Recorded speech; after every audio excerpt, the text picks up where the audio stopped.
ആ, അത് നീ പറഞ്ഞത് ശരിയാ.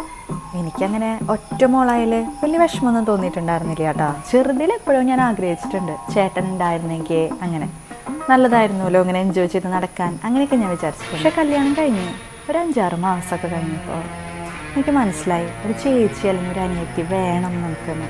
നമ്മളെ കേട്ടിരിക്കാൻ ഒരാൾ. നമ്മൾ പറയണത് ചിലപ്പോൾ അവൾ ശ്രദ്ധിക്കൊന്നുമില്ല. അപ്പം നമുക്ക് പറയാമല്ലോ, എടി ശ്രദ്ധിക്കുക ഇവിടെ, ഞാൻ പറയണത് കേൾക്കുന്നൊക്കെ. അങ്ങനെയൊക്കെ പറയാനും ആ ഫ്രീഡം എടുക്കാനും എല്ലാവരുടെ അടുത്തും പറ്റില്ല.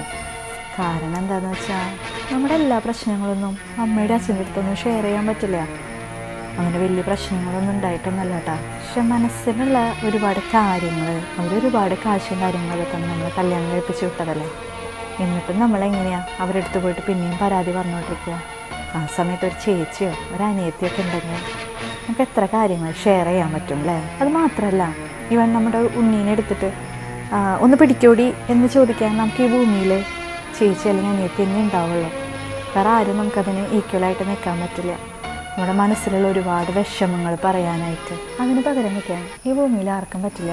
ഒരു ഫ്രണ്ടിനൊന്നും പറ്റില്ല. അത് നിനക്ക് സുഖമാണോ എന്ന് നമ്മുടെ വിളിച്ച് ചോദിക്കാൻ നമ്മുടെ അമ്മയൊക്കെ കഴിഞ്ഞ് കഴിഞ്ഞാൽ എനിക്ക് തോന്നുന്നു അമ്മയേക്കാൾ കൂടുതൽ കല്യാണം കഴിയുമ്പോൾ നമുക്കൊരു ചേച്ചി അല്ലെങ്കിൽ അനിയത്തി വേണം.